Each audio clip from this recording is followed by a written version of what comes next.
ஆண்டவராகிய இயேசு கிறிஸ்துவின் நாமத்தில் உங்கள் யாவருக்கும் என் அன்பான வாழ்த்துக்கள். இந்த நாள் தியானத்தின் தலைப்பு ஆசையே காரணம், நோ தேங்க்ஸ். வாசிக்க வேண்டிய பகுதி யாக்கோபு 1 அத்தியாயம் 12 வசனம் முதல் 22 வசனம் வரை. சோதனையை சகிக்கிற மனுஷன் பாக்கியவான், அவன் உத்தமன் என்று விளங்கிய பின்பு கர்த்தர் தம்மிடத்தில் அன்பு கூறுகிறவர்களுக்கு வாக்குத்தத்தம் பண்ணின ஜீவ கிரீடத்தை பெறுவான். சோதிக்கப்படுகிற எவனும் நான் தேவனால் சோதிக்கப்படுகிறேன் என்று சொல்லாதிருப்பானாக. தேவன் பொல்லாங்கினால் சோதிக்கப்படுகிறவர் அல்ல, ஒருவனையும் அவர் சோதிக்கிறவரும் அல்ல. அவன் தன் சுய இச்சையினாலே இழுக்கப்பட்டு சிக்கொண்டு சோதிக்கப்படுகிறான். பின்பு இச்சையானது கற்பம் தரித்து பாவத்தை பிறப்பிக்கும், பாவம் பூரணமாகும் போது மரணத்தை பிறப்பிக்கும். என் பிரியமான சகோதரரே, மோசம் போகாதிருங்கள். நன்மையான எந்த ஈவும் பூரணமான எந்த வரமும் பரத்திலிருந்து உண்டாகி ஜோதிகளின் பிதாவினிடத்திலிருந்து இறங்கி வருகிறது. அவரிடத்தில் யாதொரு மாறுதலும் யாதொரு வேற்றுமையின் நிழலும் இல்லை. அவர் சித்தம் கொண்டு தம்முடைய சிருஷ்டிகளில் நாம் முதற் பலனானவர் ஆனதற்காக நம்மை சத்திய வசனத்தினாலே ஜெனிப்பித்தார்.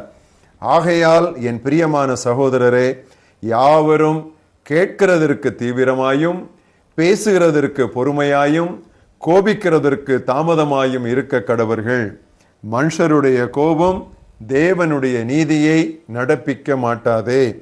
நீங்கள் எல்லாவித அழுக்கையும் கொடிய துர்க்குணத்தையும் ஒழித்துவிட்டு உங்கள் உள்ளத்திலே நாட்டப்பட்டதாயும் உங்கள் ஆத்துமாக்களை ரட்சிக்க வல்லதாயும் இருக்கிற தேவனுடைய வசனத்தை சாந்தமாய் ஏற்றுக்கொள்ளுங்கள். அல்லாமலும் நீங்கள் உங்களை வஞ்சியாதபடிக்கு திருவசனத்தை கேட்கிறவர்களாய் மட்டுமல்ல, அதன்படி செய்கிறவர்களாயும் இருங்கள். இன்றைய மனப்பாட வசனம் வாசித்த அதே யாக்கோபு 1 அத்தியாயத்தின் 14 வசனம். ஒவ்வொருவரும் தாம் சொந்த தீய நாட்டத்தினாலேயே சோதிக்கப்படுகின்றனர். Every man is tempted when he is drawn away of his own desires and is enticed. கிறிஸ்துவுக்குள் புதுப்படைந்துள்ள ஒவ்வொருவரும் கற்க வேண்டிய முதல் 2 வரிகள். சரி ஆண்டவரே, எஸ் லார்ட். நன்றி வேண்டாம், நோ தேங்க்ஸ். கடவுள் சொல்லுவதற்கெல்லாம் கொடுக்கும் முதல் பதில் எஸ் லார்ட். பிசாசின் தூண்டுதலுக்கு கொடுக்க வேண்டிய பதிலே 2வது, நோ தேங்க்ஸ். இதில் தவறாது இயேசு வென்றார். தவறிய ஆதாம் இதில் தோற்றுவிட்டான். தோல்விக்கு நாம் பொதுவாக கூறுகின்ற 2 சாக்கு போக்குகளை இன்று கவனிப்போம். முதலாவது, நாம் தோல்வி அடைந்தவுடனே நமது உடலின் ஆசைகளின் மேல் பழியை போட்டு விடுவோம். Bodily cravings. 40 நாள் உபவாசித்த பின்னர் உண்மையாகவே பசி எடுத்தாலும் இயேசு சோதனையை மேற்கொண்டு விட்டார். ஆதாமோ எல்லா காய்கறி கனி வகைகளும் அவனுக்கு நிரம்ப இருந்தும் அவன் தோல்வியடைந்தான். தேவன், பிரியமானவர்களே, நமக்கு போதுமான அளவுக்கும் அதிகமாக கொடுத்திருக்கிறார். திருப்தியாய் இருக்க நாம் கற்றுக்கொள்ள வேண்டும். மனைவி மீது திருப்தி, கணவன் மீது திருப்தி, உடைகள் மீது திருப்தி, இவை போன்றவையெல்லாம் கட்டாயம் தேவை. ஒரு வசனம் வாசிக்கிறேன். 1 கொரிந்தியர் 6 அத்தியாயம் 13 வசனம். வயிற்றுக்கு போஜனமும் போஜனத்துக்கு வயிறும் ஏற்கும், ஆனால் தேவன் இதையும் அதையும் அழிய பண்ணுவார். சரீரமோ வேசித்தனத்திற்கு அல்ல, கர்த்தருக்கே உரியது. கர்த்தரும் சரீரத்திற்கு உரியவர். தனது உடலின் இச்சைகளுக்கு உடன்பட்டு இன்னொருவனின் மனைவியை எடுத்துக்கொண்ட தாவீதின் மீது தேவன் எவ்வளவாய் கோபம் கொண்டார் என்று நாம் அறிவோம். தமது துக்கத்தையும் ஏமாற்றத்தையும் தீர்க்கன் நாத்தான் மூலமாக தெரிவித்தார். உனக்கு எவ்வளவோ கொடுத்திருந்து நீ திருப்தி அடையவில்லையே, இன்னும் கேட்டிருந்தாலும் கொடுப்பேனே என்று சொல்லி ஆண்டவர் அவனிடத்திலே அங்கலாய்த்தார்.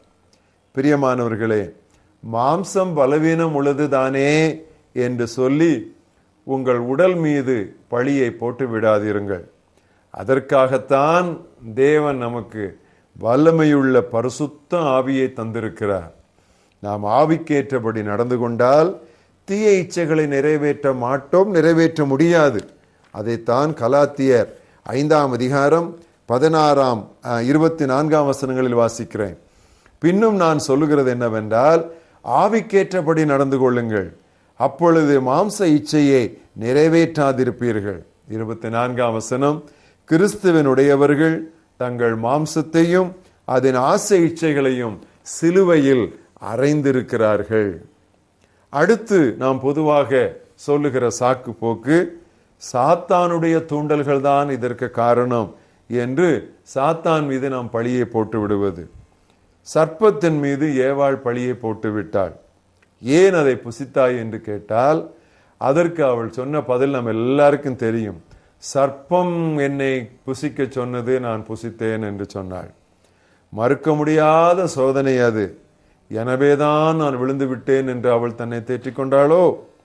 புசிப்புக்கு நல்லதாம், பார்வைக்கு இன்பமாம், புத்தியை தெளிவிக்க இச்சிக்கப்படத்தக்கதாக அது இருந்ததாம்.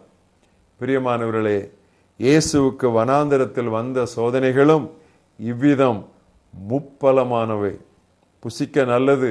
பிசாசு சொன்னான், கல்லுகளை அப்பங்களாக்கும் என்று சொன்னான். பார்வைக்கு இன்பம், மேலிருந்து குதித்து எல்லாருக்கும் முன்பாக பகட்டான ஒரு காரியத்தை வெளிப்படுத்தும் என்று சொன்னான்.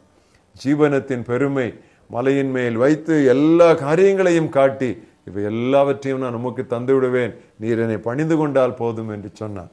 இயேசு புசிக்க நல்லது என்றால் என்ன, பார்வைக்கு இன்பமாய் இருந்தால் என்ன, ஜீவனத்தின் பொறுமைக்கு ஏற்றதா இருந்தால் என்ன, என் பிதாவின் சித்தத்தை விட்டு அங்கும் இங்கும் சற்றும் நான் விலகவே மாட்டேன் என்று சொல்லி ஒரேடியாக அவர் நின்று அவர் ஜெயம் கொண்டார். பிசாசு வல்லவன் தான். ஆனால் பிரியமானவர்களே, நம்மில் இருப்பவர் உலகத்தில் இருப்பவனிலும் பெரியவர் தானே. நாம் வெற்றியாகத்தானே அப்படியானால் இருக்க வேண்டும். பிசாசு தோற்கடிக்கப்பட்ட சத்துரு தானே. கிறிஸ்துவோ வெற்றி வேந்தர். கிறிஸ்தோரும் வெற்றி வீரராய் இருக்க வேண்டுமே தவிர தேவனது எதிரிக்கு முன் சரணடைந்து விடக்கூடாது. நேரிடுகிற மனுஷருக்கு சாதாரணமாக நேரிடுகிற சோதனை அல்லாமல் வேறே சோதனை உங்களுக்கு நேரிடவில்லை. கடவுள் உண்மை உள்ளவராயிருக்கிறார். உங்கள் திராணிக்கு மேல் நீங்கள் சோதிக்கப்பட அவர் இடம் கொடாமல் சோதனையை தாங்கத்தக்கதாக சோதனையோடு கூட அதற்கு தப்பிக்கொள்ளும்படியான போக்கையும் உண்டாக்குவார் என்று 1 கொரிந்தியர் 10ஆம் அத்தியாயம் 13ஆம் வசனத்திலே வாசிக்கிறோம். பிரியமானவர்களே, சாத்தானுடைய தூண்டுதலுக்கு உடன்பட்ட முதல் ஆதாம் மனுக்குலம் முழுவதையும் தோல்வியில் வீழ்த்தினான். சாத்தானுக்கு சாட்டையடியாய் மறுப்பு தெரிவித்த 2ஆம் ஆதாமோ நம்மை முற்றிலும் ஜெயங்கொள்ளுகிறவர்கள் ஆக்குகிறார். 2 வார்த்தைகள் திரும்ப உங்களுக்கு நினைவுபடுத்துகிறேன். ஆண்டவர் சொல்லுகிற அத்தனைக்கும் ஆம் ஆண்டவரே, எஸ் லார்ட். பிசாசு கொடுக்கிற அத்தனை தூண்டல்களுக்கும் நோ தேங்க்ஸ், வேண்டாம் நன்றி. இதை நாம் எந்த அளவிற்கு கற்றுக்கொண்டு இதிலே உறுதியாயிருந்து அவ்வப்பொழுது நமக்கு வருகிற சோதனைகளையும் நமக்கு வருகிற காரியங்களையும் அடையாளம் கண்டு இவற்றில் எஸ் லார்ட் என்று சொல்ல வேண்டுமா, நோ தேங்க்ஸ் என்று சொல்ல வேண்டுமா என்று நாம் எப்பொழுது அதிலே கற்று தேர்கிறோமோ அப்பொழுதுதான் சோதனை நம்மை மேற்கொள்ளாது, நாம் சோதனையை மேற்கொள்ளுவோம், சோதனையை மடங்கடிப்போம். ஒவ்வொருவரும் தாம் சொந்த தீய நாட்டத்தினாலேயே சோதிக்கப்படுகின்றனர். எனவே உடலின் ஆசைகளின் மீதோ சாத்தானின் தூண்டுகளின் மீதோ வேறு எந்த காரியத்திலோ பழியை சுமத்தாதபடி நாம் தான் நம்முடைய வீழ்ச்சிக்கு பொறுப்பு என்று ஒத்துக்கொண்டு தேவ சமூகத்தில் சரணடைந்து மன்னிப்பு கோரி இனி அதில் விழாதிருக்கிற வகைகளை தேவனுடைய வசனத்திலிருந்து கற்றுக்கொள்வோம். அதற்கு தேவாவியானவர் நமக்கு ஒத்தாசை புரிவார். நல்ல ஆண்டவரே, இந்த அருமையான தியானத்திற்காக நாங்கள் உம்மை ஸ்தோத்திரிக்கிறோம். எல்லாம் இருந்தும் சோதனையில் முதல் ஆதாம் விழுந்து விட்டானே, ஒன்றும் இல்லாமல் இருந்தும் 2ஆம் ஆதாம் ஆகிய உம்முடைய குமாரனாய் இயேசு கிறிஸ்து வெற்றி கண்டாரே. கர்த்தாவே, நாங்கள் அவரையே பின்பற்ற உதவி செய்யும். எந்த சூழ்நிலையும் எந்த காரியமும் எங்களுடைய பாவ வீழ்ச்சிக்கு காரணம் என்று சொல்லி நாங்கள் சாக்கு போக்காக அதை தள்ளிவிடாதபடி நாங்களே எங்களுடைய வீழ்ச்சிக்கு காரணம் என்று முழு பொறுப்பையும் எடுத்துக்கொள்ள நீர் எங்களுக்கு அவ்விதமான ஆன்மீக ஆண்மையை தர வேண்டும் என்று நாங்கள் செபிக்கிறோம். இந்த நாளில் இந்த தியானத்திற்காக நாங்கள் உம்மை துதிக்கிறோம். எங்களுடைய புசிப்புக்கு இன்பமாகவும், கண்களுக்கு பிரியமாகவும், ஜீவனத்திற்கு பெருமையாகவும் இப்படி சத்துரு நெடுகவே ஒன்றன்பின் ஒன்றாக சோதனைகளை எங்களுடைய வாழ்க்கையிலே அடுக்கிக் கொண்டே போனாலும், மனுஷருக்கு நேரிடுகிற சோதனை அல்லாமல் வேறே சோதனை உங்களுக்கு நேரிடுவது இல்லை என்று எங்களுக்கு தெளிவாக வாக்கு தந்தீரே. ஒவ்வொரு சோதனையோடும் கூட அதற்கு தப்பித்துக் கொள்ளும்படியான போக்கையும் உண்டாக்கி இருக்கிறீரே. உம்மை போல் யாருண்டு எங்கள் அருமை நாதா? உமக்கு நாங்கள் நன்றி சொல்லுகிறோம். எப்பொழுதும் உமக்கு ஆமாண்டவரே என்று சொல்லவும், எப்பொழுதும் எல்லா வேளைகளிலும், எல்லா சூழ்நிலைகளிலும், எல்லா காரியங்களிலும் பிசாசுக்கு நோ தேங்க்ஸ், வேண்டாம் என்று சொல்லவும் கர்த்தர் எங்களுக்கு கற்றுத்தாரும்.